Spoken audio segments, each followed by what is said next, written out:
Hello YouTubers. Today we're going to talk about thinking like a millionaire for success. Okay? When we think of millionaires, we think of them as people who have accomplished a lot in life. And one of the first thoughts that crosses people's mind is, how can I become a millionaire without the least amount of work? That's the number one thing that happens, is they automatically think, hey, I know what, I'll win the lottery. I'll get an inheritance. Well, sadly, those two things are very rare.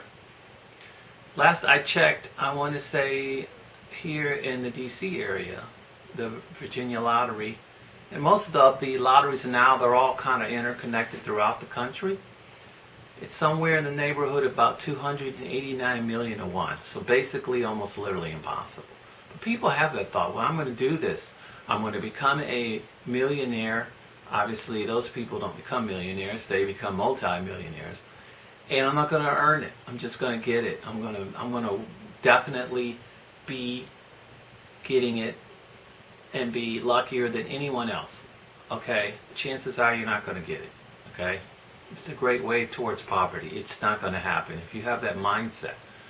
And we talked about mindsets last week, and the main topic we were touching with mindsets is just that when you step up and decide you want to change your life for whatever reason, and you've made that commitment that you want to change your life, I want to make a difference in my life, I want to do something that I'm not done before, I'm going to step out of my comfort zone, you get kicked down. People throw spokes in your wheels. They don't want to see you move ahead. Starts usually with family. It could even be a spouse, friends, and you have to literally isolate yourself from them on that mental portion. In other words, there's things that you can share with them. That wouldn't be one of them. Unless you see them doing it themselves, they have no interest in it, and they have no interest in you doing it.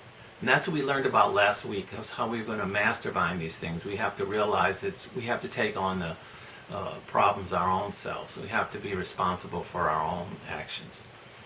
And moving forward with this thought, I want to say you have to look at positive and negative thoughts. I'm going to grab a cell phone here in a second, and we'll just go over some of the effects of what happens when you have a lot of negativity in your life. There's a lot of negative energy out there. And people are like sponges. They absorb it. And you have two types of people. You have people who are positive and people who are negative. Sadly, our society is such that we get bombarded with endless negativity. Endless negativity. And it's sad. Because what happens is when we get bombarded with this negativity, we become absorbed to a point where we can't see any positive. We can't see ourselves achieving something. So we get complacent, we slide back into our own little groove, and then we never accomplish any of the goals that we have. I think life is a test. And if you wanted to look at it in a spiritual way, which we could, we're put on this earth for a purpose, a reason, and we're tested. We're going to be tested all the way through. Are we worthy to go to heaven? Are we worthy to be considered part of that group of, I guess, Christians, as you would say? I'm trying to pull this away from being a very religious, but it does have a lot to do in that. And that's a topic that I could touch on in a lot more detail. I myself know a lot of it, but I don't want to, because I don't feel there's a lot of Christians that would be in our society to begin with. It's just the way it is. So let's keep it out of the religious context for now. But a lot of that is true. Negativity does come from that. It does come from evil and all these other negative implications. But we're not going to go there today. Just know that it does actually exist there. And how you perceive God and how you perceive life and your purpose in life that's another subject for another topic for another time.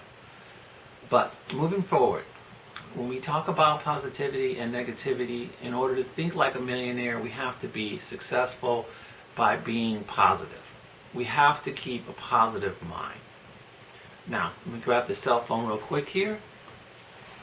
Now I'm going to go over a list of things what happens when you have too much negativity. And I would say that most people do. They probably have too much negativity. And they can't help themselves because they get bombarded by it. They get bombarded by TV and media, people they interact with. You can go on Facebook and see the negativity there of people angry and, the Black Lives Matter and all the things that are going on in the country. People are angry too about the pandemic, and they should be angry. A lot of that has to do with us, but that's another topic, and we'll talk about that later. I did have people going to China and trying to figure out what the heck happened. We will discuss that, but not now. Some of the symptoms of negativity energy in your body, because what happens when you harbor all this negativity, in order for you to be successful and think like a millionaire and be successful and be a millionaire, you got to harness positivity and reject negativity. But when you harvest too much negativity, usually the first sign is obesity. Now, if you look at the U.S. here in general, it amazes me when I see the statistics. It says it's 50%, it's 60%. It's more like upper 80s. And people are not where they should be. But that's the first sign of it. But some of the other signs are restlessness, sleeplessness, nervousness, headaches, stomach aches, fatigue and exhaustion, heavy breathing, confusion and tension, sudden mood swings, anxiety or depression. And that last one hits home all day, every day. And anxiety, yes, people do get anxious about things. But depression from negativity is probably the number one killer in the U.S., more than this pandemic could ever be. People get so depressed, they just don't have a reason for living. And there again, we goes back to the religious side of it. They understand they have a purpose and they follow it. Well, they won't feel that way, but again, we're not going down that road. But those are some of the major effects that happen about it. Negative vibes that have come out. And these negative vibes, they're just sad but true. I mean, in order for you to be successful, you've got to grapple with that. You have to understand that while we're on this earth, there's going to be some suffering, there's going to be some problems. There's no way it runs smooth all the way. It would be great if it did, but then that wouldn't be a test, would it? We're on this earth for a test. So how do you turn negative energy into positive energy?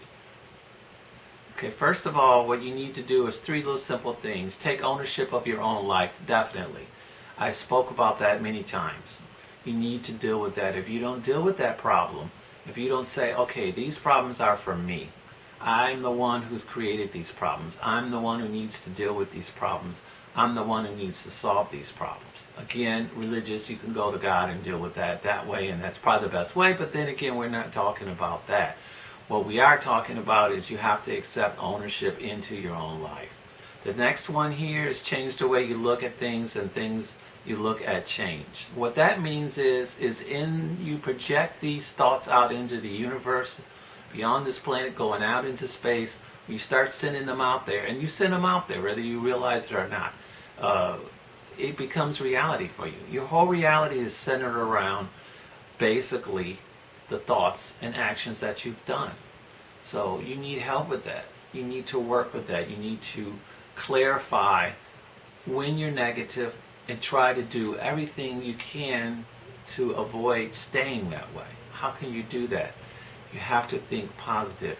You have to change your thoughts. You have to realize what's happening to you. You have to be have some kind of gratitude practice where you're thankful for things when they do happen good.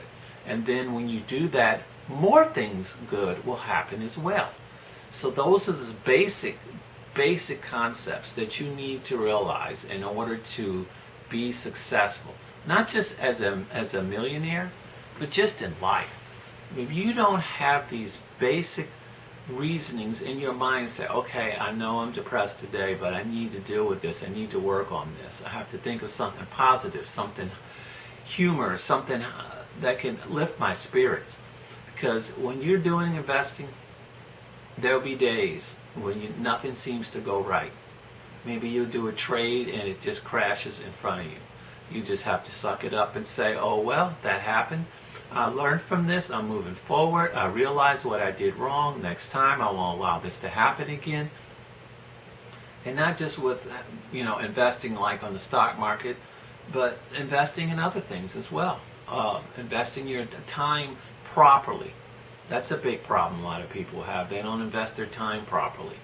When they are off work, they don't do anything outside, or so I talked about a few back prior episodes. They just want to sit there and they want to say, I'm going to watch this TV, and then maybe I might luck out. I'll win the lottery ticket, and maybe things will just spin around for me. It doesn't happen that way. Very, very few people win, and with those numbers, and every year they keep playing with these odds, you're not going to win it that way. You're going to have to get down. You're going to have to get dirty. You're going to have to pull your sleeves up. You're going to have to realize that other people aren't going to like what you're doing. You're going to have to become a little less sociable, a little more antisocial when it comes to that part. You need to keep that part away from people so they don't tear it away from you. And then when you start to do all those things, when you start to take a response and you perfect that thought in your mind, everything's going to be better, better, better. I'm going to improve. You try to wake up with a positive attitude. You try to go to sleep without bringing all those harboring negativity thoughts so that you are restless, as I mentioned on that list earlier. When you start doing all those things, and I know it sounds hard, but it's baby steps every day until you gradually get a little bit better and a little bit better at it. Then you can start to think the way that millionaires think. I know I'm one of them. So I know that these people, not just me, but people in general, have more of a positive attitude from the other ones that I know and that I interact with. You need to do this. You need to change you. And then once you make those basic changes in your life and say, okay, I'm going to be different now. I'm going to fix these problems. I'm going to try to move forward. I recommend sometimes writing things down, and you feel good about it. I get myself one of these older day planners. You can buy them at Staples. They're awesome, because with those things, each day you can write down a goal. I'm going to do this for this day. I know we have it on the cell phone, and you have Google Calendar and all these other things, but it's nothing like being able to look at it, seeing it written down, and say, did I get that done today? And if you didn't get it done today, don't beat yourself down too bad. Just put it in for the next day. Try to work it into the schedule the next day. These are the habits that you have to get. Because you go to work and you come back home from work, watch Netflix, like I said, and I got nothing against Netflix. I just happen to be patronizing them today. But basically, nothing's going to change. When you start to make the changes that I talked about today, they will change. It'll be slow. It won't be on the timeline that you want, but it'll get there. So that's what I need you to do this week.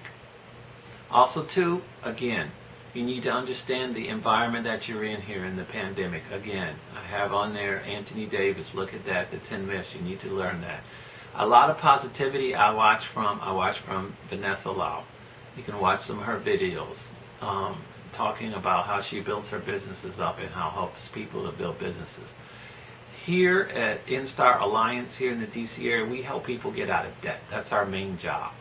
So in order for them to get out of debt, they have to have a pantomime shift. They have to understand that they need to change all these things within themselves, and once they do change these things within themselves, then they can be more acceptable to making these changes that can help to benefit in their life.